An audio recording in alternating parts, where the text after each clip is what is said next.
안녕하세요. 자, 오늘 기분이 좋으세요? 좋은 기분 가지고 만끽하시길 바라고요. 자, 오늘 유기농 재배라는 것이 오늘날 왜 케미칼 또는 어그리컬처럴 메르신 농약으로 준 곡식과 채소와 과일을 싫어하고 왜 유기농 유기농은 미네랄로 농사를 지은 걸 말합니다. 유기농이요. 그냥 그리고 고추도요, 과일도요, 곡식도요, 약초도 채소도 그들이 그 수분 속에 줄기 안에 그 수분 속에 미네랄 농도를 가지고 있습니다. 나무도 그렇고, 나무는 한 300m 되는 나무는요, 하늘 높이가 뿌리가 300m가 된다. 밀자 1대1이래요. 깊숙이 그 안반에서 물을 빨아 올리기 때문에 그 물이 미네랄 농도를 유지할 수가 있대요. 그리고 나머지 미네랄을 물이 내버리고요. 미네랄 농도를 저축할 수가 있답니다. 그래서 나무가 500년, 1000년, 5000년을 살아가고 있는 거예요. 그러면 모든 약초나 고추 재배나 이런 것들이 무기질, 다시 말하면 미네랄 농도가 없으니까, 미네랄 농도가 없으면 그것들도 썩어요. 썩으니까 자연히 해충이 달려드니까, 병균이 달려드니까 농약으로 어그리컬처럴 메디신을 뿌려서 해충을 잡아버려. 그러면 우리가 재배한, 농약으로 재배한 곡식과 채소, 과일은 그 속에 뭐가 들어있어요? 어그리컬처럴 메디신, 농약이 그 속에 축적되어 있겠죠. 그것을 우리 몸속에 들어오면 우리 몸속에 농약이 축적이 되겠죠. 그러면 그것이 썩지 않죠. 농약은 썩어요, 안 썩어요? 안 썩죠. 콩나물에다 농약을 주면 어떻게 돼요? 콩나물이 반듯반듯하고 그냥 윤기가 나오죠. 그러니까 그것이 당반사예요. 혈액이 순환이 안 돼요. 그리고 혈액이 굳어버려요. 이러한 질병을 일으키는데, 그래서 오늘날 우리들이 유기농사를 합니다. 그러면 여러분들이 이것을 알으셔야 돼요. 종자 있죠, 종자. 다시 한번 얘기를 합니다.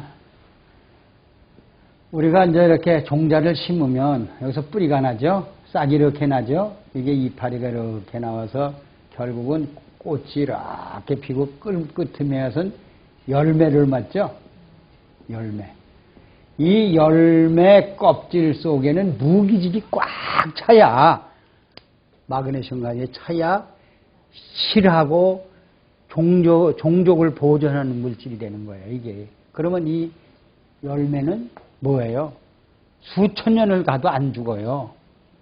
그러면 이 썩지 않는 것을 이 속에 들어있다는 얘기예요. 썩지 않는 물질이 바로 무기질이라는 거예요. 이게. 무기질, 유기질. 그래서 여기에 미네랄이 굉장히 많이 있어요. 미네랄은 썩지를 않는 겁니다. 미네랄이 우리 혈액도 썩지 않게 만들어줘요. 그러면 여기에 탄저병, 이제 이 고추라고 봅시다. 그럼 고추는 탄저병이에요. 이 탄저병은 뭐예요? 여러분, 병균 이름이죠. 병을 일으키는 균이에요.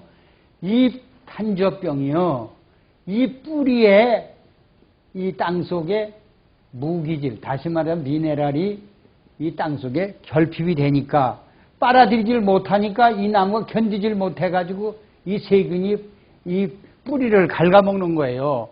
그러면 뿌리가 갉아먹으면 점점 썩어가지고 타고 들어와서 고추를, 병을 일으켜서 죽게 만드는 거거든요. 그러면 이 땅 속에 산성화됐다는 거죠. 예? 이게 산성화됐다는 얘기예요. 그러면 거기서 산성화된 것을 우리는 자꾸 비료로 채워서 키우려고 해요. 그럼 고추 농사하는 사람들이, 신안에 사람들을 물어보니까요, 농약을 10번 이상 안 뿌리고는요, 고추가 재배를 할 수 없답니다. 그러면 고추에 농약을 이파리에 뿌렸다, 고추 자체에다 뿌렸다 하면 고추 농약이 어디가 들어가 있는지 사람들 껍질에만 묻어 있는지 알아. 바보들처럼. 고추 씨앗 속에까지 농약이 들어가 있는 거거든. 배설을 못하니까. 그렇죠? 그럼 고추 이 전체가 다 농약이 있다는 얘기예요. 그럼 우리가 이 농약을 먹으면 우리 몸에 축적이 된다. 이런 건 다 알잖아요. 그러면은 이 탄저병을 오늘날 치료할 수 있는 딸기의 탄저병, 고추의 탄저병, 여러분 이것만 보지 맙시다. 우리 간염이 왔다, 위염이 왔다, 자궁염이 왔다, 심장병이 왔다 하면 우리 몸속에 혈액 속에 미네랄 농도가 적으니까 이 탄저병이 온 것처럼 우리 병의 간염이 탄저병이죠. 위염도 탄저병이죠. 자궁도 탄저병이죠. 뇌졸중도 탄저병이란 말이에요. 그래서 우리가 이러한 탄저병을 걸리지 않게끔 하려고 유기농을 채할까? 그럼 유기농이라는 건 뭐예요? 미네랄이 균형이 맞다. 유기농 아니면 미네랄 균형이 언밸런스가 나오니까 썩는 병이다. 그럼 유기농은 있는 건 썩지 않는 병이다. 우리 혈액이. 그러면 유기농, 농약으로 지은 곡식과 채소, 과일은 우리에게 혈액이 썩어서 당뇨병이 온다, 고혈압이 온다, 암이 온다. 이것을 알기 때문에 사람들이 유기농을 찾는 거 아닙니까? 비싸도? 그렇잖아요. 그러면 땅에나 사람 몸이나 똑같아요. 우리 땅도 뭘 키워내요? 곡식과 채소, 과일을 키워내죠. 약초도. 우리 몸도 뭐예요? 간을, 세포도 살리고 뼈도 만들어야 될 거 아닙니까? 피도 만들어야 될 거 아닙니까? 그것이 바로 성장하게 하고 하는 모든 영양 덩어리는 미네랄이 주관한다. 이렇게 보시면 되거든요.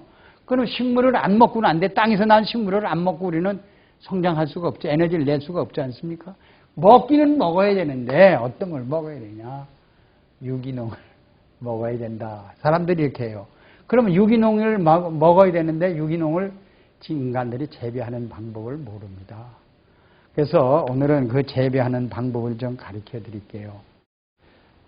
이런 잡목 있죠. 쌀이나무나 물오리나무나 이렇게 잡목, 쓸지 못하는 잡목을 톱밥처럼 내고요. 맨드라미를 심고 옥수수를 심어서 잡목을 70%, 옥수수나 맨드라미를 30% 해서 이런 고추밭에다가요. 이 고추밭이야, 이게 이제. 그럼 고추를 하려면 뚝을 이렇게 싸죠? 뚝을 쌓잖아요. 이렇게 해서 또 뚝을 쌓지 않습니까? 그러면은, 가다 비닐을 깔 게 아니라, 이 잡목 70%, 뭐라고? 맨드라미, 뭐하고? 옥수수하고 30% 해서 이것을 우리 저염고미 농도를 2%를 넣어가지고 6개월 동안을 숙성을 시켜요. 그러면 여기에 뭐가 나오냐면 바실러스 균, 유산균이 와글와글 해요. 번식을 해요. 그럼 여기다 이거에다 5cm를 두껍게 깔아요. 두껍게 깔면은 이 잡목과 맨드라미와 옥수수에서의 유산균, 이 땅속으로 쫙 들어가서 지렁이를 만들어요. 유기물을 만들어 놓으니까 땅이 황폐했었잖아. 산성화됐던 것을 유기농을 만들어 가지고요.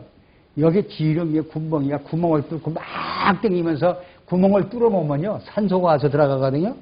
산소가 들어가면 그 속에 산소도 있지. 그 식물이 산소 먹고 좀 이산화탄소 먹고 산소를 내보내잖아요. 이러한 역할을 막 해주기 때문에 또 미네랄 농도가 여기 2%가 들어가 있죠. 그러면 이 고추가 여기서 자라면서 탄저병을 만들어요, 안 만들어요? 병균이 없죠. 병균이 있을 수가 없죠. 미네랄 농도는 있으면은 절대로 제가 얘기를 잘하잖아요. 이렇잖아요. 예를 들어서 우리가 이러한 1리터 물에다가 물김치를 담갔어. 그럼 물김치가 짭짤하게 우리 혈액의 농도에 맞게 먹었잖아요. 여기다 자꾸 물을 부어봐. 그려지죠? 맹물 같죠? 그러면 김치가 썩어요, 안 썩어요? 썩죠? 이거 마찬가지예요. 미네랄 농도가 없으면 이 땅속에 고추가 자라질 못하고 탄저병이 온다는 얘기예요. 탄저병은 병균 이름이에요. 우리 간염 오는 거나 자궁염 오는 거나 위염 오는 거나 똑같은 말이거든요. 탄저병이.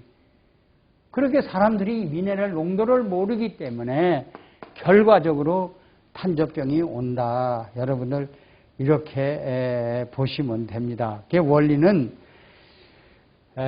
뭐를 빨아먹어야 돼요?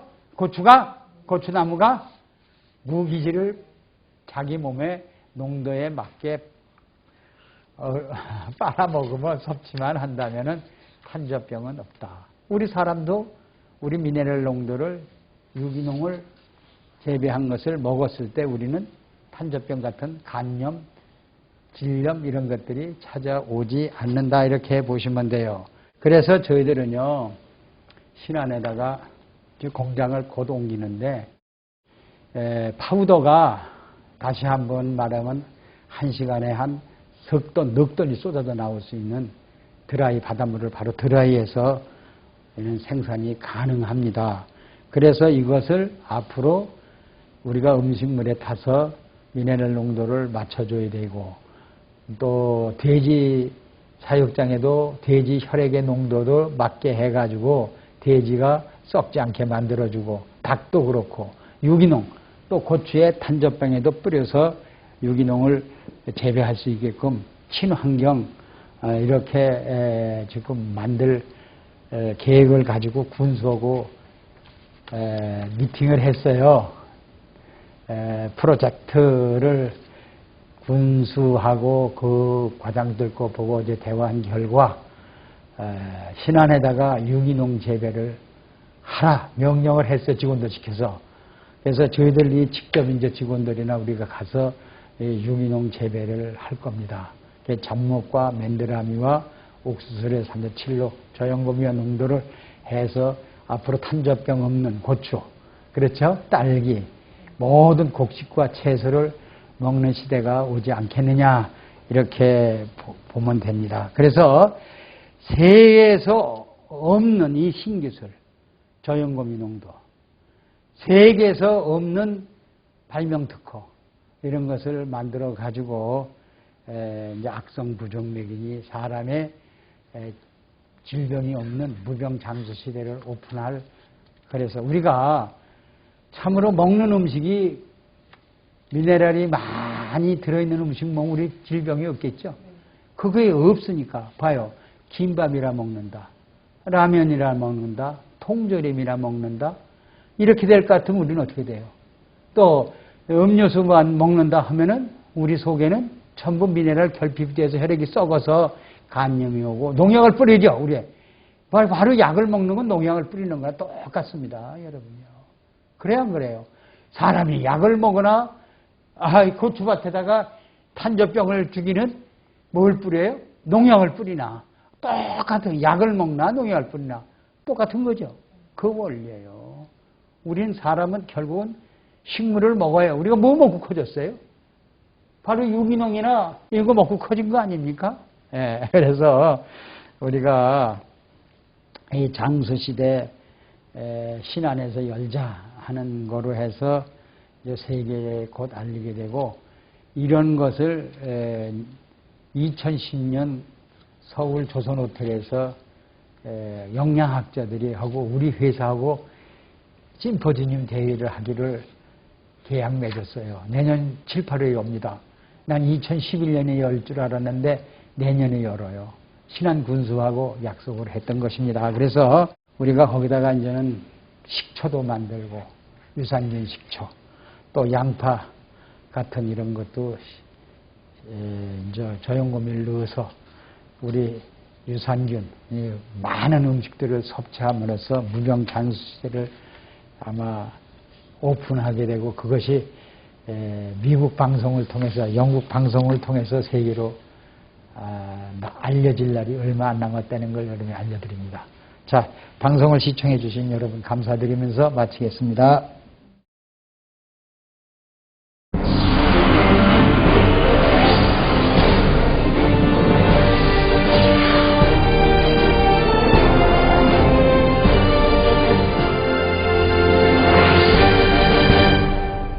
저염곰이라고 말할 수 있어요. 우리가 볼 때는 저염고미라고 하는데요. 염도가 낮고, 그래 염도가 얼마나냐? 47%입니다. 그리고 고미는 미네랄이, 다시 말하자면 미네랄이 53%입니다. 이것이 저염고미, 리퀴드맥이에요.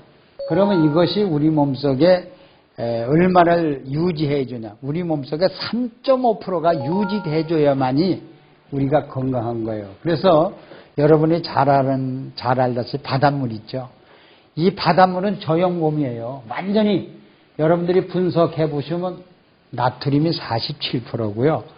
미네랄이 53%가 들어있는 이 바닷물은 불멸의 물질, 썩지 않죠? 바닷물이 썩습니까, 여러분들요?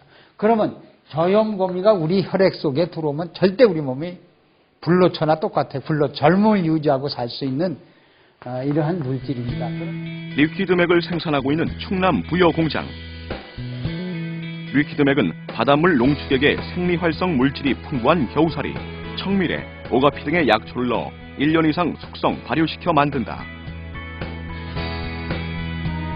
염분은 낮고 미네랄은 높다고 해서 저염곰이라고 불리는 리퀴드맥은 미네랄 농축액으로 체내의 건강에 중요한 역할을 담당하는 미네랄의 집약체라고 할 수 있다.